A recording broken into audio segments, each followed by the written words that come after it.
Salutare YouTube! Bine v-am găsit! Astăzi de pe bicicletă fac un pic de cardio de dimineață, așa că bună dimineața! Și fix despre asta vreau să vorbesc cu voi, despre cardio!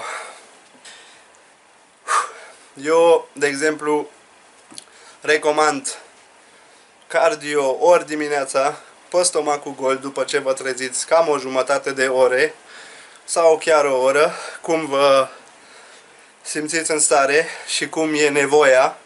Deci depinde cât de grași sunteți. Eu, de exemplu, nu sunt foarte gras, dar am pus ceva grăsimi în faza mea de masă și vreau să revin la six-pack. De aceea prefer să fac dimineața cam jumătate de ore de cardio. Recomand tuturor că dimineața, pe stomacul gol, dacă încălzim metabolism, el este obligat să ardă direct din propriile surse. N-am mâncat nimic, n-am băut nimic decât apă și o cafea, care e foarte bine că și ea stimulează metabolismul. După cum am zis, intrați direct în arderea grăsimilor sau propriilor rezerve energetice, care ar putea fi și mușchi. De aceea este important să faceți sală, să trageți de fiare, să-i dați corpului semnalul că mușchii sunt de prezervați, mușchii sunt importanți. Vrem să-i ținem și chiar să-i dezvoltăm. Corpul este foarte inteligent și își va da seama de chestia asta foarte repede. Așa că o să profite de grăsimi. Grăsimea nu e nimic altceva decât un depou, cum ar veni, un silo de sursă energetică. Grăsimea e o masă care așteaptă să fie arsă. N-are alt scop. Corpul prezervă grăsimea, reține grăsimea doar pentru zile grele, cum ar veni.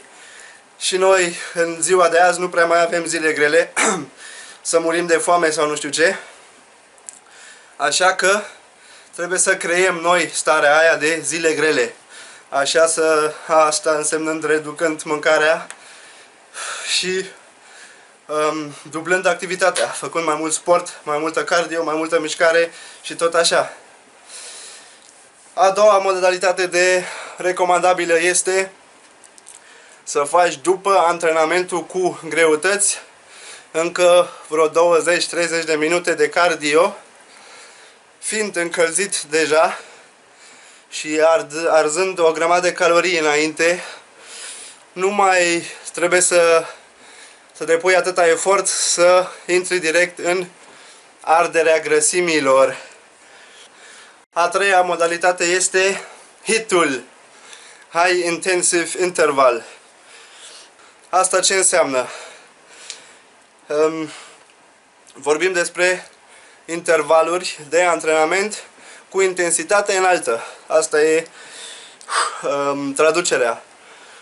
Mai pe scurt, ce facem? 20-25 de secunde, dăm totul din noi. Dacă suntem pe banda de alergat, o ridicăm la 20 la km la oră viteză și ne rupem sufletul din noi. 20 de secunde, după care pauzăm cam un minut, 45 de minute, până revenim cu respirația aproape la normal. Și repetăm aceeași chestie. 5 seturi și în cel mai bun caz, dacă vă ține puterea, chiar de 2 ori. Încercați, o să aveți avantajul la ăsta că vă activați toți mușchii corpului, mai ales în zona picioarelor, și o să simțiți și ore, chiar zile după, un efect de afterburn, adică de ardere după aia, cum ar veni. Corpul o să tot ardă energie, că vrea să recupereze trauma ta făcută la mușchi. Și concluzia foarte simplă e că consumă mai multă energie. Dacă voi nu mâncați mai multă energie și mâncați în continuare ca de obicei, consecința e foarte simplu că slăbiți. Atât de simplu e de fapt. Astea sunt 3 feluri de cardio pe care le recomand tuturor. Hai să recapitulăm. Cardio de dimineață pe stomacul gol.